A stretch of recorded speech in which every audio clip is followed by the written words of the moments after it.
my name's Barbara Barker, and I teach plant-based cooking classes, and I write plant-based cookbooks.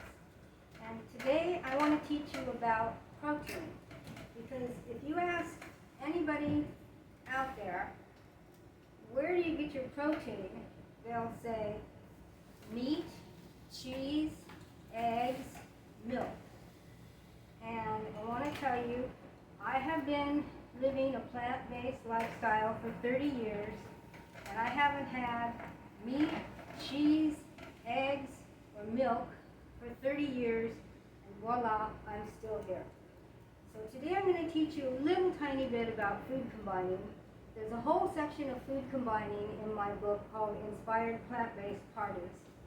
And the recipe I'm going to do today is a rice and lentil salad from my first book, the Enlightened High Tea Parties. And so let's do food combining. If you combine any grain with any green, it will combine to make a complete protein in your body. The body is very, very smart.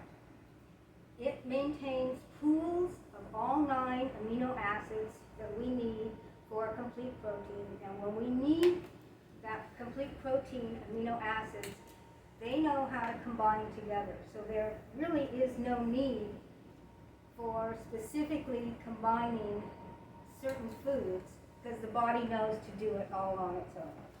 But today I'm going to give you a head start. I'm going to make rice and lentil salad. And what I'm starting off with is 2 cups of cooked rice, brown lentils, and diced celery. And the way you do this, it's too hot to cook today, so I cooked this ahead of time. So the way you do this is you boil 2 cups of water. You put in a half a cup of brown rice, a half a cup of brown lentils, and a half a cup of chopped celery, and you cover it, reduce it to a simmer, and simmer it for 45 minutes, and you're done at that point. Now, lentils are officially a legume, which is also a bean, so therefore you don't want to add any salt to this recipe, because if you add salt to the boiling rice and lentils, the lentils will turn out like little rock-hard peas, and you don't want that. So get them to soften up, no salt. You don't have to put oil or butter or anything in either, just plain boiling water. Okay, so we've got, this makes 2 cups. You can see it's all cooked and ready to go. You can keep this in the refrigerator for 2 or 3 days, and when you need it or want it, you just pull it out and make whatever you're going to make with it. Today we're going to make a rice salad. The beauty of this salad is that it's a little bit spicy, but it's also full of fiber.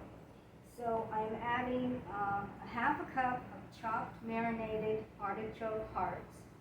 And for this one, they've been drained. Like I said, the recipe's in my first book. And in the first book, I used the marinade from the artichokes in the salad, and it does become a little oily.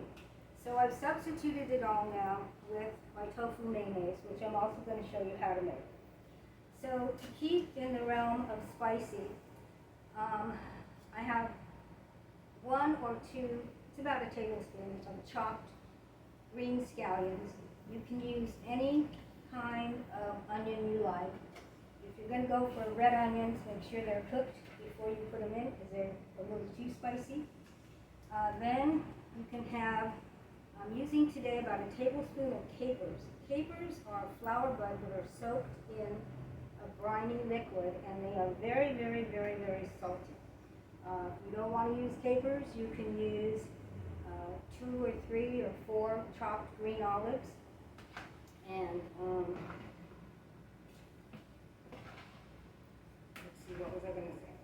Oh, when I first created this dish about maybe 18, 20 years ago, I was looking for a something that I could serve as a substitute as a tea sandwich, because I don't know if you know about high teas, but it's all bread, bread, bread. It's scones and finger sandwiches and cake for dessert. So I thought, well, what can I do that's not bread, bread, bread? So I devised this recipe. And what I did for the high teas was I served it on a little lettuce leaf like this, about a tablespoon or two in a little lettuce leaf, and this took the place of one of the tea sandwiches, so at least it was something green. So next, I'm going to add some more seasoning. This is curry, ginger, and garlic, and salt and pepper. And curry, ginger, and garlic, according to the yogis in India, takes away pain and inflammation in the body. So if you can, you should be eating curry, ginger, and garlic every day. So it helps the synovial fluids in our body to stay plump and not dry out, so that we don't have any joint pain. Okay, so we've got that mostly mixed. I like to add about a half cup of cooked green peas, just as for color and for insurance. Now, if you only want to combine green peas and brown rice, it will combine also to a complete protein, because green peas are also a legume, and both lentils and green peas, what they are is, they are the seed from the plant. So can't get any more nutritious than that. Now, to make this so that it will stick together and not just fall apart, I've got a half a cup of tofu mayonnaise. I'm going to give you the recipe in a minute. So what I've done, the big change I've made from book number 1, is I've substituted out all the oil for tofu. And I'm trying to do that from book number 3. I'm revising all my recipes and testing them all to see how the tofu works in the recipes. Some recipes, it doesn't work. You have to have the oil. Other recipes, it works fine. So the way you make the tofu mayonnaise, and this is in the Inspired Plant-Based Cookbook, the recipe is in there. And the way you make it is, you take a half a cup of pureed tofu, and I've showed you that before, 1 tablespoon of extra virgin olive oil, 1 tablespoon of lemon juice, 1 teaspoon of Dijon mustard, and salt and pepper. And you can either have your tofu pureed in advance and just keep it in the refrigerator 3 to 5 days, and then add to it or use it in whatever you need to use it in. It makes about 3 cups of pureed tofu, so I just keep it in the refrigerator. And when I need to make something using it, I do that instead of trying to put it in the food processor each time I need to make something. So we have our salad. You can see it came together very quickly, and it's got a little bit of a mustard yellow tint to it because of the turmeric in the curry powder. But turmeric is also very good for pain relief of the body. So what I did at the high teas, I would take a nice big heaping tablespoon, and I would fill a lettuce cup with it and serve it as a substitute for a tea sandwich. And this is a nice thing to serve on a warm day like today. It was 84 degrees as I was driving over here. The other thing you can do is you can wrap it in one of my gluten-free spinach tortillas and make what I call a tortilla wrap. And you can see how much this makes. So you can serve a lot of people from this.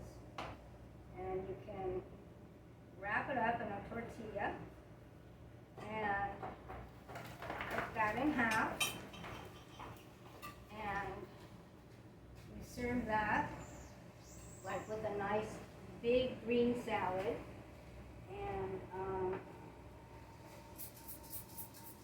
with that you have a complete meal, basically.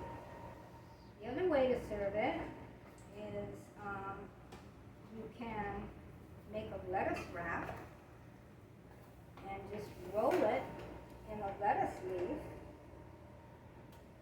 And remember at In-N-Out when they were doing this, if you didn't want the bun, you could order your hamburger wrapped in lettuce. So there's the lettuce wrap. I use this filling for all kinds of things. I use it for taco filling. I use it for my sister's green chili enchilada filling. I use it in my as a filling for my tamales. And pretty soon here, not today, it's too hot, but pretty soon I'm going to teach you how to make my tinfoil tamales, which are in my inspired plant-based parties. So there you have it. So there's no excuse for saying that you have to eat meat, cheese, eggs, or milk for your protein. This will give you plenty of protein, and like I said, it makes a lot. So please take care of yourself because you are valuable, and I'll see you next time.